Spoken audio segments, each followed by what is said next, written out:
अब देखो बाबू, अगर अपना इक्वेशन y इक्वल टू क्या आया था, a sin omega t plus 5, अगर ये वाली अपनी इक्वेशन आई थी बाबू, तो इसकी एक कंडीशन ये लोग, अगर पार्टिकल मीन पोजीशन पे हो, कहा हो बाबू, मीन पोजीशन, तब क्या होंगे ये बताइए, तब क्या होंगे, तब क्या होंगे बताइए। अगर पार्टिकल मीन पोजीशन पे है तब क्या हो सकती है बताइए।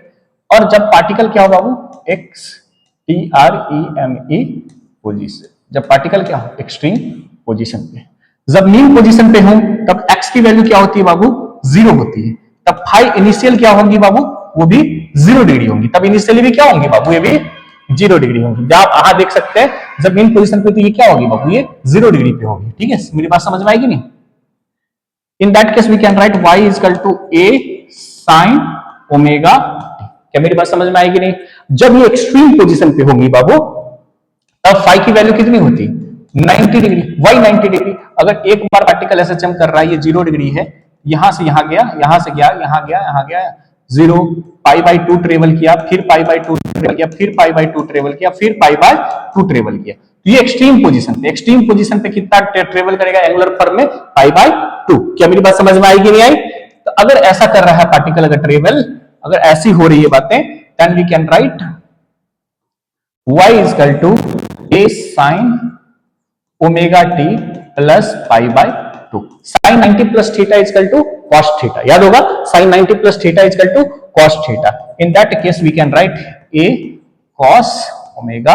ये कब होगा, जब बाबू पार्टिकल कहां होगी, एक्सट्रीम पोजीशन पे। याद कर, जब एक्सट्रीम पोजीशन से पार्टिकल चलना स्टार्ट करेगा तो क्या होगा, y equal to a cos omega t। जब मीन पोजीशन से चलना करेगा तो y equal to a sin omega t। Generally इसकी इक्वेशन की बात करेंगे तो y equal to a sin omega t plus 5। क्या समझ में आएगी नहीं आई। चलिए अपन देखते हैं नेक्स्ट माइंड मैप के ऊपर में क्या देखेंगे बाबू, अपन नेक्स्ट माइंड मैप देखते हैं थोड़ा सा कैसे इसको कर सकते हैं।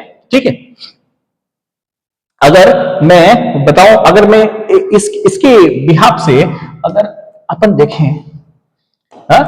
तो क्या जाने थे अभी, क्या जाने थे बाबू, थोड़ा सा रिवाइज करते हैं।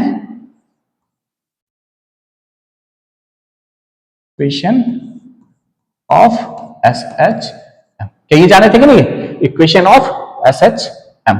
ठीक है, इसमें अपने क्या जाने थे अभी, ये किसकी थी बाबू, x इक्वल टू क्या थी, मतलब डिस्टेंस या डिस्प्लेसमेंट की इक्वेशन थी। किसकी थी बाबू, डिस्टेंस या डिस्प्लेसमेंट का क्या था, x या y लिख दो बहुत आदमी, तो y बराबर, तो y इक्वल टू क्या आई थी, a sin omega t plus 5 या प्लस या माइनस 5। क्या समझ में आएगी नहीं है, ये क्या आ गई थी अपनी a sin omega t plus minus 5। ये किसकी इक्वेशन आई थी बाबू बताइए, ओमेगा टी प्लस माइनस 5 किसकी थी, डिस्प्लेसमेंट की इक्वेशन थी। अगर अपन वेलोसिटी की इक्वेशन पे जाएंगे तो, अगर वेलोसिटी की इक्वेशन पे जाएंगे तो क्या आएगा बता दीजिएगा। तो इसी को क्या बोल सकते हैं, dv बटे dt कर सकते हैं। अगर इसी के टर्म में गए तो क्या हो जाएगा बाबू,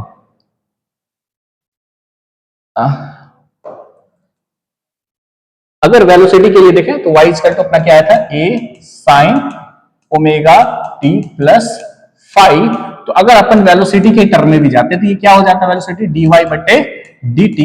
देन इसका अगर हम डिफरेंशिएशन करते a ओमेगा इनटू साइन किस में कन्वर्ट होगा, cos into omega t plus 5। समझ में आया कि नहीं है। अब अगर एक्सेलरेशन के लिए चलेंगे, किसके लिए चलेंगे बाबू, एक्सेलरेशन। तो एक्सेलरेशन क्या होता है वैसे, dv बटे dt पढ़े होंगे या d2x बटे dt स्क्वायर।